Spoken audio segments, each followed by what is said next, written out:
What's going on, guys? It's Greg here, aka NYPrepper.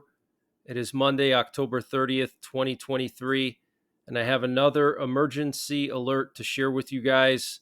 Right now, it is 7:41 p.m. Eastern Time here in the United States, and I wanted to update you on the situation in the Middle East. So, what you're looking at here is a U.S. nuclear war command and control plane. This is a Boeing E-6B Mercury TACAMO plane, and it had this unusual flight path.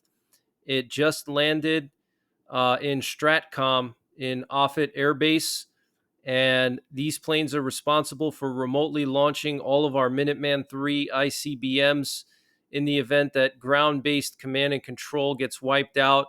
They can also communicate with our nuclear bombers and also our nuclear-armed submarines in the event that ground-based radio transmitters get taken out. So these planes are critical, and this thing was up in the air for a couple of hours this afternoon and evening, and it was making this box-like pattern here over Nebraska and Iowa. So our nuclear forces here in the U.S. are still on high alert. And we have Benjamin Netanyahu, the Prime Minister of Israel, ruling out a ceasefire in Gaza.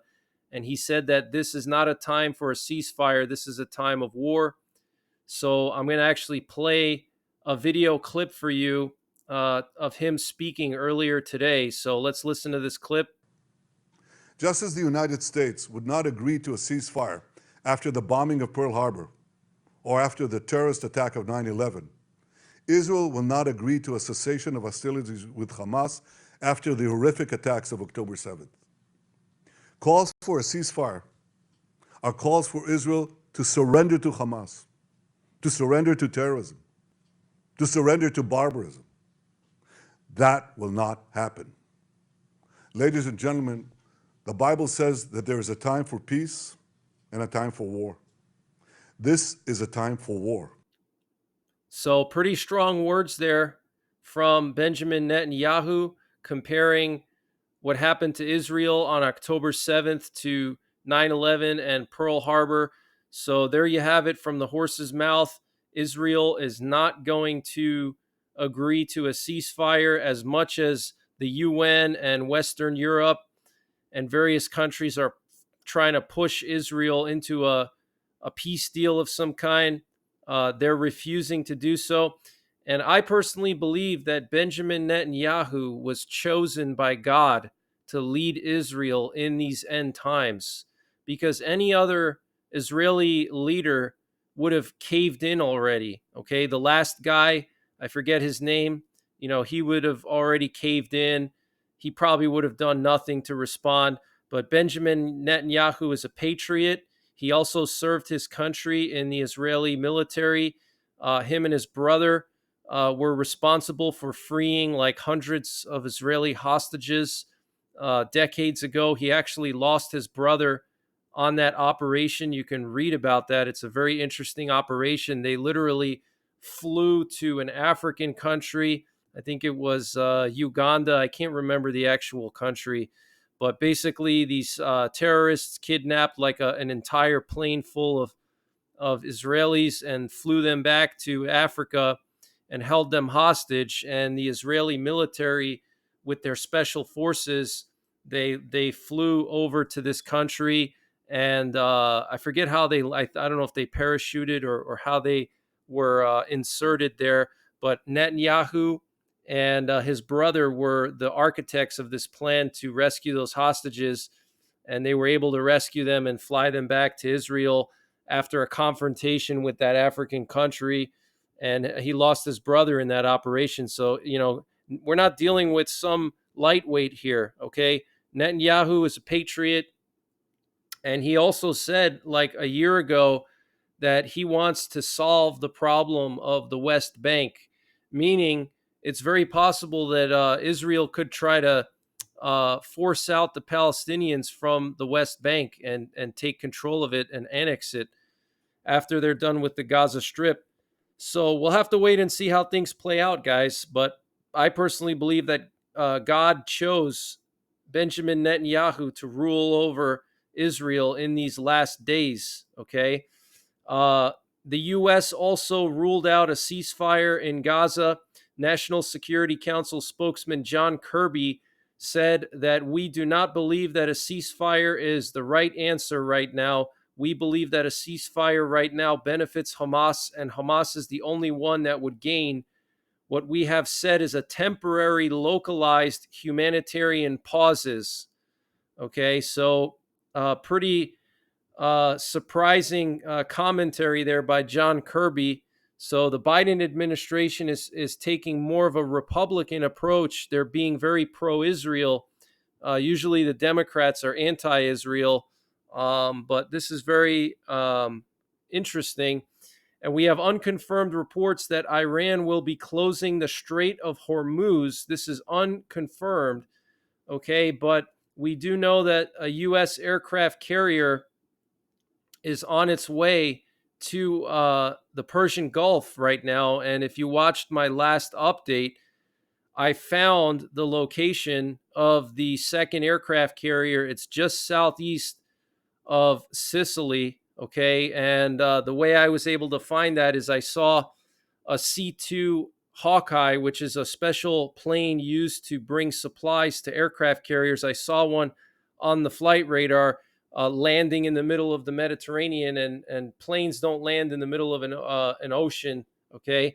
So right now, the Dwight Eisenhower is just southeast of Sicily, and it's still about 4,000 miles from Iran. So it's going to take another 4 to 5 days for it to get to Iran. But it looks like Iran might be trying to choke off the world's oil supply now. We'll have to wait and see what Iran does. That, Iran has a lot of options. They don't have to necessarily escalate right away to striking Israel with ballistic missiles. They can also strike Saudi Arabian oil fields. They can strike commercial vessels in the Persian Gulf. There's a lot of things that they can do, that they can escalate. They can do before they fully escalate, to using their ballistic missiles. We have the U.S. State Department saying that the last flight to help Americans leave Israel will depart tomorrow from Tel Aviv. Okay. And the Israeli ground invasion is seemingly intensifying in Gaza today. This is coming from a CNN news report. And we have the Israeli Defense Minister Yoav Gallant saying Hamas has only two options: surrender unconditionally or die. I mean, that's just so awesome that a defense minister would say something like that. I wish our defense ministers here in America had balls like that. I mean, that's just exactly the kind of defense minister you want, leading your military in a time like this. And the Biden State Department spokesman, Matt Miller, reiterated that the U.S. will defend U.S. interests against Iran. So I'm going to read to you what he said. He said, "We have made it quite clear to the Iranian government that we will defend U.S. interests and that we hope that they will choose a path of de-escalation." Okay, so strong words there from Matt Miller, State Department spokesman. Israel is introducing additional forces into the Gaza Strip today, and the scale of the ground operation continues to expand. This is coming from an Israeli army spokesman. The Iranian foreign minister, the crazy guy that's always threatening, Israel and the West, Abdullahian, he's going to be doing a regional tour tomorrow, and the tour is going to include Qatar and Turkey, and he's going to be discussing the latest developments in Palestine. So it's very possible that Turkey could get involved in this war. Okay, I think it's possible Turkey could get involved. Erdogan or Erdogan, however you want to call him, he said that Israel is an occupying force. He said that Hamas is not a terrorist group. And he said that it's the duty of all Muslims to defend the Palestinians. Okay. So it's very possible Turkey could get involved. I want to read to you some information coming from CNN. Israel's ground operation in the Gaza Strip intensified on Monday with the IDF apparently advancing further inside the enclave. CNN teams on the ground in Sderot, about a kilometer from the Gaza perimeter, heard machine gun fire on numerous occasions during the day, suggesting intense fighting on the ground in the northern parts of the Gaza Strip. The IDF has not released details about how far it has advanced, but it is clear that Israeli troops have established positions well inside the Strip. Tanks and armored personnel carriers were seen moving inside the border fence on Monday, with more vehicles seen approaching towards the perimeter from staging grounds further away. And there is a lot of video footage out there. Unfortunately, I can't show any video footage at all anymore here on YouTube, no matter what it is. Even if I show a video of, Matt Miller saying that, they warned Iran. Any kind of video I cannot share because they deleted another one of my videos recently and said that I was sharing old videos or something and making the video out to be current, which is just not true. But sometimes, YouTube, like with any other, large organization, they have these scanning systems, and they scan your channel for certain things, and usually a lot of times there's no human being behind it, and so they just flag a video and there's nobody to review it. They just delete it automatically with automated scanners. Okay, YouTube mostly uses automated scanners, so I have to just be very, very careful, especially now that Israel is, in the spotlight, and I'm one of the main channels covering Israel, so I'm definitely in the spotlight. So sorry if I don't have any cool and interesting videos. I just have these boring screenshots, but that's all I can really do. I'm sorry about that, guys. So the U.S. Department of Defense is pursuing a new modification of the B61. For those of you guys who don't know, the B61 is a gravity nuclear bomb. So this is a bomb that's literally dropped from a plane, and it just falls like by gravity. Okay, it doesn't have any propulsion system. This is the main tactical nuclear weapon in Europe for NATO, and we have several hundred of these in NATO stockpiles in several Western European countries, including Turkey, Italy, Germany, Belgium, and I forget there's two more. I think the Netherlands, and there's 6 countries that are involved in the nuclear sharing program in Europe, but they're trying to make a new variant because they introduced the B61 Mod 12 recently, and that was going to be like the next best thing. They were using the B61 11 and the B61 7 and a variety of other ones, and they introduced the B61 Mod 12, which was supposed to be like a very low yield nuclear warhead, but it was supposed to be extremely accurate. I mean, it is very accurate, but it's very weak. Okay. And the whole theory was, we're in a new modern era right now, and we don't need these big nuclear warheads. And so they shrunk down the warhead size to just a few kilotons, like very small. And their whole theory was that, well, we're just going to use these for precision strikes, for bunker busting, rather than annihilating large areas. And now they're backtracking on that because they see that Russia is quickly arming itself to the teeth with nuclear weapons of all kinds. And Putin pulled out of the START treaty, and now Russia wants to pull out of the nuclear test ban treaty, which is going to allow Russia to test nuclear warheads in the atmosphere and underwater. So we're going back in time to the 1950s, guys, okay? And not in a good way, all right? The 1950s had a lot of good things about them, but we're not going back in time to, see some cool classic cars and, where everybody was a nuclear family, and everybody had a high-paying job, and everybody worked for the auto companies. Those days are long gone, but we're going back to the negative aspects of the 1950s, the arms race. And so the U.S. now wants to introduce the Mod 13, and this is a press release from the DoD. And basically, the Mod 13 is going to have the same features as the Mod 12. It's going to be very accurate, but it's going to have a 360 kiloton warhead. Okay, 360 kilotons. That is insane, guys. massive warhead. Okay, that is not a tactical nuclear weapon.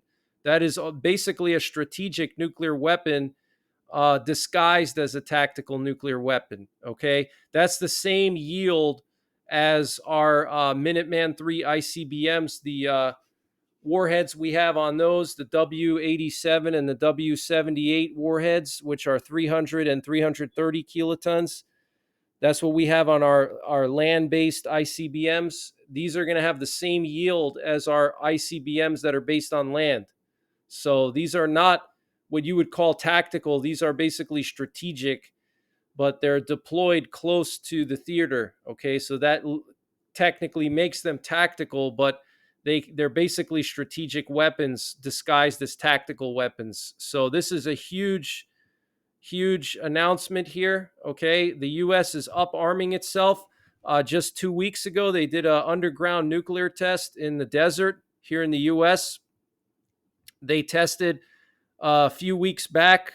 They tested Minuteman III ICBM with 3 reentry vehicles on it. They're only supposed to have 1 normally, and now they're testing them with 3. So that's evidence that the U.S. is considering or may be already up arming their Minuteman III ICBMs, because according to the Obama era treaty, the START treaty, we're only supposed to have 1 warhead on each of our 400 Minuteman III ICBMs.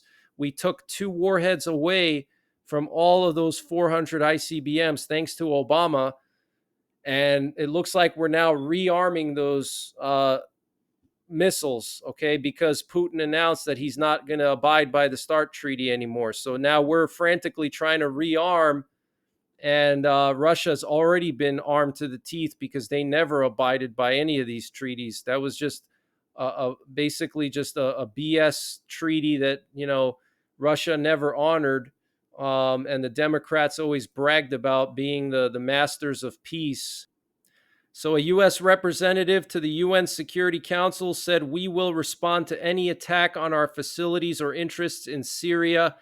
Israeli Channel 13 said Hamas offered Russia the release of 8 prisoners who hold Russian citizenship in exchange for supplying it with weapons, especially anti-aircraft weapons. The head of Israel's Mossad intelligence agency visited Qatar to meet with senior officials to discuss Qatari efforts in trying to secure the release of hostages in Gaza. Vice President Kamala Harris will meet Thursday with UK Prime Minister Rishi Sunak and other leaders while in London this week, where she will continue the United States' close consultations on the conflict between Israel and Hamas and Russia's war in Ukraine, White House Press Secretary Karine Jean-Pierre said Monday. All right, so the VP, Kamala Harris, going to the UK to discuss Israel and Hamas. And what's interesting is, while she's there, she's going to be attending a special summit on AI. And the whole summit is about how AI is dangerous and ways to prevent AI from getting out of control and turning into a Terminator scenario. And in Syria, the Islamic resistance of Iraq is claiming responsibility for attacking another U.S. base today in the Conoco gas field area. And so they said in the statement, the Mujahideen of the Islamic resistance in Iraq targeted the American occupation base in the Conoco gas field in the northern countryside of Deir ez-Zor with a missile salvo, which directly hit its targets. And Reuters is reporting that 4 Russian Katyusha rockets on Monday were fired at Iraq's Al-Assad Air Base, which hosts U.S. and other international forces in western Iraq. Okay, so these Iranian militants and these Islamic jihadists in Iraq and Syria, these extremist groups, they're using Russian weapons. There now have been 24 attacks against U.S. forces in Iraq and Syria, a U.S. defense official tells VOA. 24 attacks, guys. 24 attacks in the last 3 weeks. Canada's foreign minister reiterated a call for a humanitarian pause in Gaza in order to get Canadians and hostages out About 400 Canadians are trapped in Gaza, living in fear and despair, Melanie Joly said in a speech in Toronto on Monday. Reuters reported, "Time is running out. We need an agreement from all parties to get foreign nationals out, including Canadians, to release all hostages and to allow food, fuel, and water in Gaza." So the Canadian government doing the typical thing. We also have some breaking news that the Israelis are now penetrating through central Gaza, and they've already captured that road, the Salah ad-Din road, which goes from southern Gaza to Gaza City. They've already captured that road, and now they're apparently pushing all the way across the Gaza Strip to reach the ocean. And so what they're trying to do is they're basically trying to surround Gaza City, okay, from the south, from the east, from the north. That's what Israel's doing right now. They're surrounding it slowly and carefully. And then once all U.S. forces are in position, then they're going to make their big push into Gaza City. But right now, what we're seeing is the initial surrounding operations where Israel is going to surround the northern part of Gaza, okay? And then once U.S. forces come in, then they're going to go in once they know that they have backup in case Hezbollah, Iran, Syria, Iraq, all these other countries get involved. They know that someone's watching their back. And Israel has warned its citizens to leave the northern Caucasus after a mob stormed an airport in Russia's Dagestan region when a flight from Israel landed there. And there were so many crazy videos. I wish I could have shared them on here, guys. Crazy videos. I'm going to start sharing more of those types of videos on my Patreon channel. So if you want to see some of that stuff, check out my Patreon. NYPrepper. I'm on Patreon. I'm also on Rumble as well. I'm going to start posting more of the stuff on those platforms that I can't post here. Saudi forces are now on high alert after a deadly clash with Houthi rebels today. 4 Saudi soldiers died after the Houthis launched a missile towards Israel and the Saudis intercepted it. So very interesting there. And the Arab League announces that it has received a request from Saudi Arabia and Palestine to hold an emergency Arab summit in Riyadh on November 11th. Okay. The spokeswoman for the U.S. Department of Defense, Sabrina Singh, stated today that they are not placing any limits on how the Israeli Defense Forces decide to use weapons provided to them by the United States, and that it is entirely up to them on how to conduct military operations. And we're continuing to see more escalation on the Lebanese-Israeli border. Apparently, the Israeli army targeted an area between Nakwara and Labuni with more than 50 shells today. And the Israeli newspaper Haaretz is reporting that the Sultan of Oman canceled the decision to agree to allow Israeli aircraft to cross its airspace. So Israeli aircraft will not be able to cross over Oman. And that may not sound like a big deal, but it actually is, because Oman is right next to the Strait of Hormuz, and it's also right next to Iran. So if Israeli warplanes need to fly over Oman to launch strikes on Iranian targets, they're not going to be able to do that.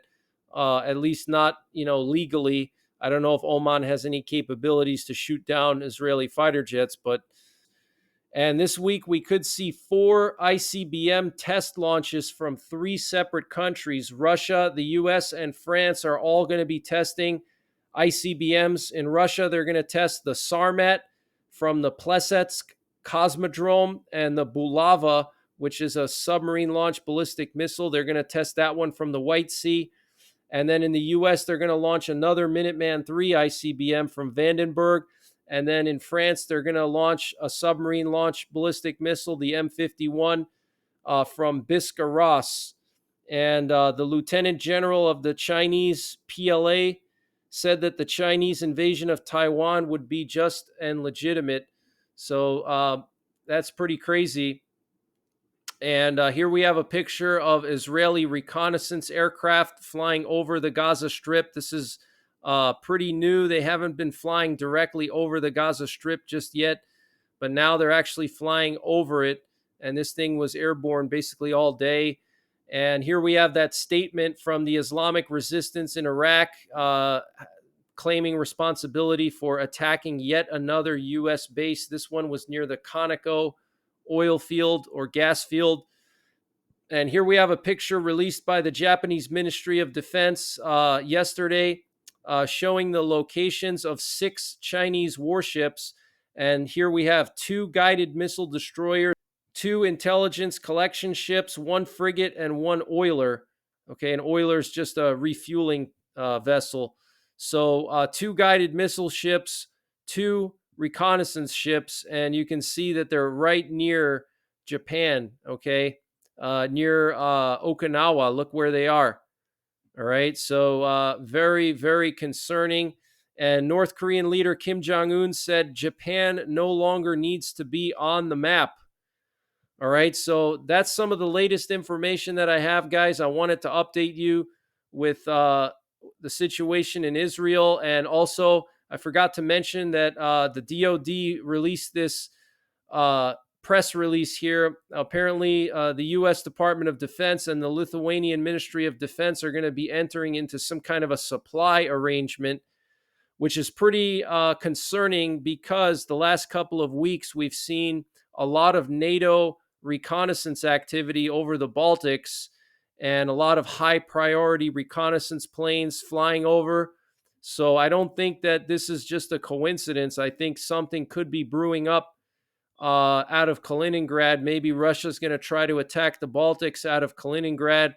Over the last couple of weeks, Russia has been slowly moving in weapons and equipment and forces into Kaliningrad from mainland Russia. So we have to keep an eye on the Baltics because it's very possible that once things kick off in Israel and the Middle East, that Russia would try to take advantage of it and maybe go after the Baltics, try to make that land bridge across northeast Poland and southern Lithuania, the Suwalki Gap. They would try to close that, form a land connection to Kaliningrad from Belarus, and then isolate the Baltics, and then maybe go after parts of Estonia, Latvia, Lithuania. And we also have to keep an eye on the Korean Peninsula. They could take advantage of the situation. And also China could try to go after Taiwan or Japan. North Korea could also go after Japan. So it's very possible that this is all just a giant chess game, okay? And all these countries are in it together. Okay, China, Russia, Iran, North Korea, all these countries are in it together, and they might have all planned this out. And this could be the beginning of World War III. Okay, so make sure you guys are getting prepared physically, spiritually, and mentally. I'm a Christian. I believe in Jesus Christ, so I'm going to tell you guys to get right with God, build a relationship with Jesus Christ if you don't have one already. But that's pretty much it for this one, guys. I'll keep you updated as things unfold. Make sure you're subscribed. Make sure you hit the bell icon so you're notified when I upload these updates. And I'll probably be back either later on tonight or sometime tomorrow with another update. So I'm going to continue to follow this situation as it develops. And I do expect the main event to start this coming weekend because Israel is definitely waiting to surround Gaza. And then also they're waiting for all U.S. forces to get into the region. And that Dwight Eisenhower carrier strike group should be just south of Iran within 4 to 5 days, which will put us right at the end of this week and into the weekend. So this coming weekend, I think something is going to happen. I think we could see that major invasion that we've been waiting for, or maybe not. I don't know, but that's what I think.